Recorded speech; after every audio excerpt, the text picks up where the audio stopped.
Hey guys, welcome back. It's your favorite Gimp with a Limp, and I'm back with the next part of For Glory for you. Make sure you check out part 1, where I went over all the machinations phase. If you haven't, so you understand what's going on, we're going to jump right back into the game with the arena phase. So the actual combat, we're going to get into it. Now, off camera, I went ahead and ran through a few more machinations so I could get the game a little bit farther along to where we had enough gladiators present to actually kick us over into the combat, into the arena phase. All right, so we are at that point. The boast level is beat at this point, so we've actually got 7 total in the arenas, and we require 6 to kick things over.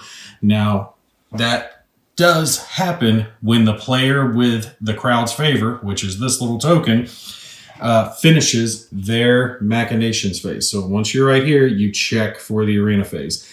And if the bloodlust meets it, then we start the arena phase. So remember, we've both drawn our cards and got everything ready if we were going to be doing another machinations, but we're not. One thing to do to make sure, though, is if you have any cards in this reserve, you can buy back at any time for 1 coin per card that is in here. So you have to pay 1 coin per any card. If you have 2 cards, 2 coins, 5 cards, 5 coins, and you can't split it up. All right, so you can't pick and choose. You buy everything or nothing, and you have to pay the whole amount. But there are some cards that help with that, like this Senator that I deployed that gives me an extra influence, but it reduces the cost to buy back from that reserve by 1. So I've got a plan on how to win both the arena battles by using this card as a reaction. So I'll show you guys how that's going to work. Now, the wifey is doing the same thing. She's got her hand. She is going to have to spend a coin to gain her tactic card that she had put into reserve. So we'll place that there for her use. So now that's back into her hand and she's ready to go. Now, I played it out, and it was going to depend on whether or not she was able to get a gladiator in her hand for her last turn, on whether or not this situation was going to change. She didn't, so my plan held through, because this was my idea to win both arenas, and it has to do with the initiative, which we're going to touch on when we start explaining combat. All right, so the first thing that you're going to do is your late registration. You can pay 3 per gladiator that wants to come in. Remember, those starter gladiators, you can late register them for free. So these 2 guys, you can do that with. We're not going to do that now, but just keep that in mind, that if you do have gladiators in your hand and you want to bring them in, you can pay 3 coins to do so. It's considered that late registration. And some gladiators do have the ability to be put into reserve, so you can bring them back from reserve and play them as a card that way. So it's done a little different. This is definitely one of those games where the rules on the card will always outstrip the rules in the rule book, because of course, you know, they have some special rules that break the rules. So she's ignoring her chance to bring other gladiators in, just so we can have our example nice and simple here. So now we're into the fight battles phase. And you see the first one we're going to do is the Fleeting Glory Arena first. Remember, only 1 can be active at a time. Whichever one has gladiators in it first is the one that's going to have gladiators put into it. You can't put any in the other one. So you'll do 1 Fleeting Glory, and then the Lasting Glory Arena is done after you're done here. So you're going to determine the initiative, and that has to do with the agility, okay? So when you're looking at the agility, you add it up for the gladiators that are in this arena, okay? You don't add it up all across the board. It's just for the gladiators that are in that arena. And whichever side has the higher agility gains initiative, and they get to take the first turn of arena combat. So what you're going to do, and again, laid out nice and simple here, I really like this, is you're going to take turns, combat turns, where you get to do one or both of these actions, which is attack or play a tactic card. A tactic card is like the one that she pulled out of her reserve of Savage Blow. Deal 3 damage to a target gladiator. So she could play this as one of her actions on her turn to try to take out a gladiator, or, you know, whatever her choice might be on that. In between that, though, remember, there's a reaction phase. That's where cards with the reaction keyword does come into play. They are played very specifically when very certain things happen. Make sure you read the card on that. And it does list it down right here. Whenever damage is assigned or another triggering effect occurs, players alternate using reactions with that triggering effect until both players pass in a row. So you can get in kind of a back and forth thing going on depending on reaction and tactic and all that good stuff. So there's a lot of thought process, a lot of tactics really that can come into the game. You got to think about what you're doing.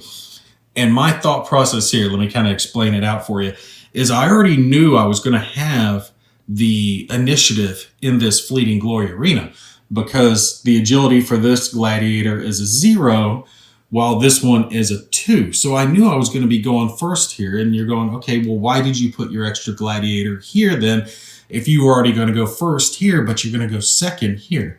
Well, that's because I, did them alternating, and I know that this gladiator does enough to kill this gladiator in one blow, but this one doesn't do enough to kill him in one blow. So even if she goes first here, he can survive that hit to be able to put damage back onto him to kill him and win this arena. This one, even if he goes first, he's only going to do 1 point of damage. That's why I needed someone else there to be able to put enough damage to kill him off in one blow to win this arena. All right, so like I was saying, when you determine the initiative, you're going to take those actions, and it's going to be attack or tactic cards. And if you choose to attack, you're going to do that by exhausting the gladiator. So you're going to turn him sideways and deal whatever damage it is that the gladiator does. Remember, for this gladiator, it's going to be 3 damage.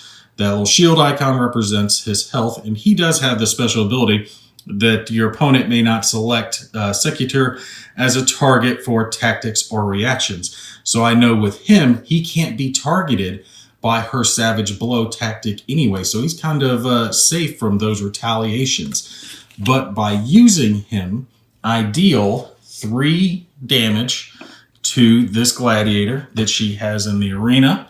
And you start off by assigning it. So you'll place it above next to the card that it's being assigned to. And this is the point where you have the chance for a reaction, like the one that I have here, to prevent some of the damage. She does not have a reaction card to play, so the damage does hit, which causes this gladiator to be killed. So he's done, and he is going to be placed into her discard, and she gains 1 coin as the insurance. That is listed down right here on your player board. Collect 1 coin token for each defeated gladiator. That's their insurance payout. So that worked very nicely to win me the first arena. I didn't even have to activate the second guy on this one, okay? So by doing so, I'm going to gain some of these tokens, but we'll get into that here in the resolutions phase. So once one side no longer has any gladiators in it, so she no longer has any gladiators here, it's done. This arena phase is done for this arena, and we're going to move on to the next. She doesn't get a chance to play any tactics back at me because she's done. She's cleared out at this point. So we're going to move over to our Lasting Glory arena. And this is the one where she was thinking, okay, I've got this. I can take him out rather quickly, because instead of using her guy, because she again has the initiative here, 0 to the 2 agility here, meaning this one goes first. But again, he wouldn't kill him. He would only do 1 damage, at which point he could attack back and kill him in 1 blow, winning me this arena. So instead of doing this to start, she's going to play her tactic card. Her tactic card deals 3 damage to the target. Now, that 3 damage goes down, right? And it's assigned. Now, it's assigned, but it isn't done yet, right? Hasn't been put on there. That's where I have the chance to play my reaction.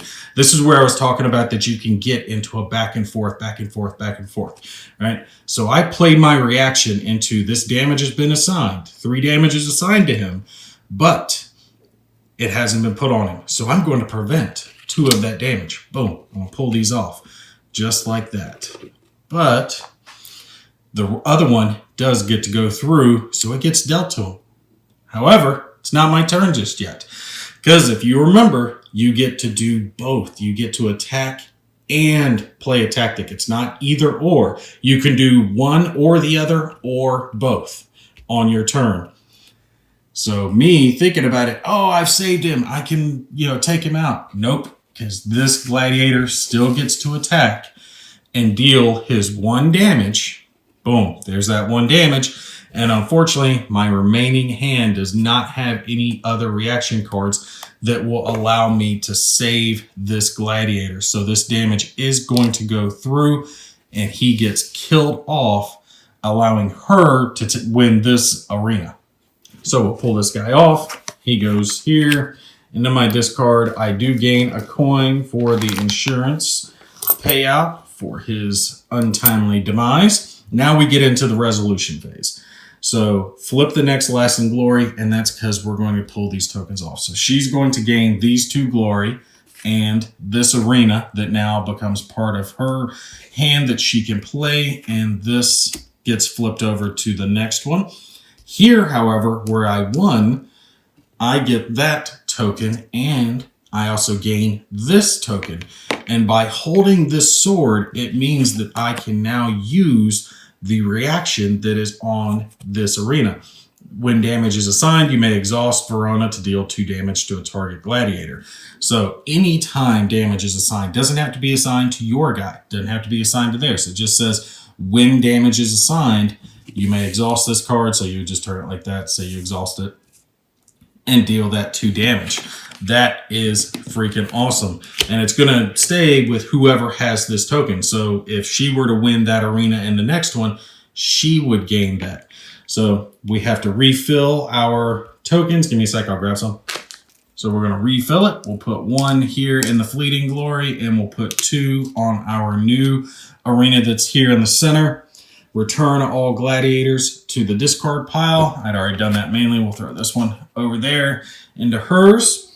And then the crowd's favor token is going to go to the player with the least glory. And if it's tied, it's not going to move. Well, at this point, she won 2 glory tokens to my 1. So I get to take the fleeting glory, or not the fleeting glory, the crowd's favor token. And now I have it because I'm behind by 1 glory token.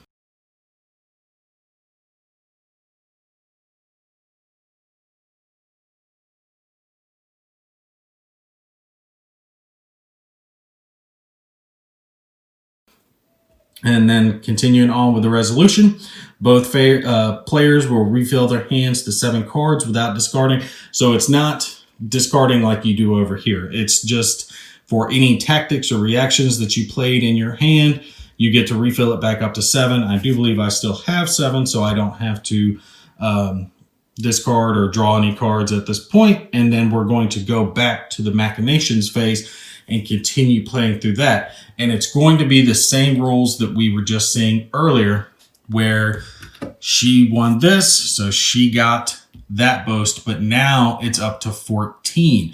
So you're going to see bigger gladiator battles. And then the next one, like I said, goes to 19, then 24, and then 24. So you'll have, 5 or 6 rounds here to play through to try to win enough glory to win. So yeah, you want to try to get this lasting glory arena because of these 2 tokens that are right here. But these fleeting glories with their special abilities, those little tokens can add up as well. So you don't want to forget about them. And like I said previously, you're going to keep going back and forth like that until the first player has 6 of these. And it's the first player to get 6. You don't have to get all the way through the boast deck or anything like that. It's the player who's going to play it smart enough to get 6 glory first. They're the winner. All right, so let's get into some final thoughts of 4 glories, because we've seen the mainstays of the game, how it's all going to play out. And I got to say, as a deck builder, I like this one. It's definitely a thinking man's game on how you're going to do it, because you have multiple levels that you're trying to stay dominant on. You have to have some of these tactics and reaction cards that you're going to get in the training deck, right? because you saw very clearly in our arena phase how much of effect these cards can have on the gameplay. You need those. They can turn the balance of an arena very quickly, because she wouldn't have won the Lasting Glory arena if it wasn't for that savage blow that she was able to play to be able to put out significant enough damage to be able to wipe my character out. Even with my reaction, I didn't have enough to stop her from killing him. But on top of that, you're going to have to get into the economy deck, because no matter how good your gladiators are or your training is, if you don't have the money to pay and the influence to support your gladiators, you're not even going to be able to get them in the field to battle. And then on top of that, you've got your gladiators themselves, and you want to try to get the best gladiators that you can onto the board, and not just on the board, but in the right positions. One of the things that I like is these senators, the influence aspect over here, because it would have been easy just to leave it at gladiators, right? You put the gladiators in there, but they have it to where the gladiators need that influence. You have to have enough influence to cover them. And let me grab this one as an example. So you see this gladiator requires 2, has that special ability that you may reserve them, right? So that's a real powerful thing to be able to pull out a gladiator, especially one that does 3 damages. That's pretty good.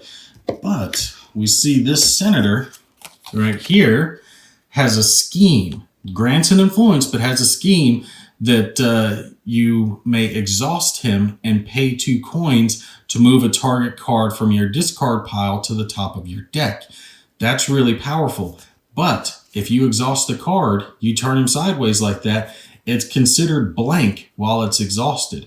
So if that arena phase gets triggered or whatever happens, and you're missing that influence, you don't have enough to be able to keep the gladiators out, and you have to pull gladiators back until you have enough influence to support everyone you have on the board.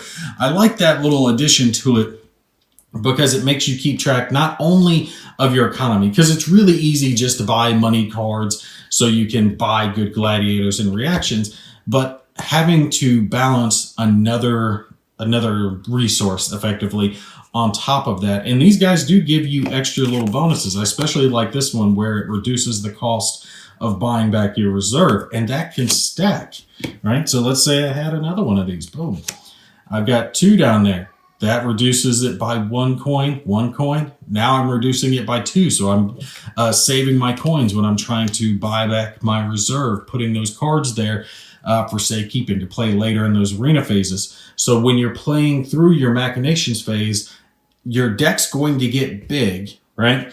And you're going to have these reactions and these tactic cards, but you don't want to keep letting them float through your deck and just hope they're in your hand when you get to the arena phase. That's why that reserve exists, so you can put them there, but you can't put quite too many because you got to have the coin to back up the ability to play those cards. So there's a lot of tactics with that on getting these cards in the right place so you can get these cards back, and whether or not you're going to put them in the reserve, and the fact that some of the gladiators can be put in reserve, and you have to account for that. And then you guys saw it when I was getting into the arena phase that things like the initiative matter, and when these gladiators are attacking, whether or not you're going first and how much damage do they deal. Can they take a hit before they go down and still be able to get their damage off? You know, things like that. So placement matters. I really like that. You know, is your opponent going to be able to sneak out a gladiator? Because no matter how well you plan it, you can't plan for the unexpected, which is any late entries your opponent might put into it, any reactions or tactics they might play. So you can't just, you know, create your little plan and stick with it. You've got to have that ability to react to what they're doing. I think that's a sign of a good game, especially a game like this that's going to be played heads up, is the fact that no matter how well laid your plan is, it can still get disrupted by a smart play on your opponent's part. That really does make a game stand out, in my opinion. Give it nice replayability, because no matter how many times you play it, these cards are going to come out in different orders here in the supply. Your opponent's going to draw different cards. Now, yeah, you're going to start with the same 14 cards each game, but the arenas are going to change. The things that show up here are going to change. The cards that you're able to draw are going to change. So I do think there's nice replayability here, nice tactics here. The components are definitely outstanding. Like I said, the only thing that I didn't like about the cards is I would have preferred to see them just maybe a touch thicker, but it's not like they're thin or anything like that. It's just, I know you're going to shuffle a lot with this, especially with your 3 supply decks. There's definitely going to be a lot of shuffling. So I would recommend probably sleeving. That's the one concession I'll give it on as far as components are concerned. But the rest of them, yeah, absolutely outstanding, especially things like these coins. I just love these. I want to get a stack of them just so I can kind of riffle through them because they just sound so good on the table. I do have to put it, though, this game does not have a solitaire component. None that I know of. They might look into that later on, maybe a potential expansion, just hint, hint, wink, wink. But it does not exist now. So this game is definitely one to get if you're looking to play with someone. If you have a partner, so many people are stuck at home now with the way things are. If you got a spouse or a child or a friend who lives close by who can play this with you on the regular and you enjoy deck building games, absolutely, definitely recommend it wholeheartedly. But if you're solitaire, like I am a lot, then yeah, unfortunately, this is one that you're going to have to pass on just because it doesn't have that solitaire component to it. It just doesn't exist. Maybe someone will come up with an idea for it, but it's kind of hard when you're deck building and you have things like tactics and reactions and all that going on. You really do kind of need someone behind the cards picking what's going on. So yeah, my recommendation for this one, buy, pass, sale, which way to go with it. It's a buy for people who have someone to play with, right? If you're into solitaire gaming alone, it's a pass. Otherwise, yeah, definitely check it out.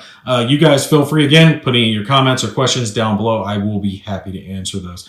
You all take care. I will see you in the next one.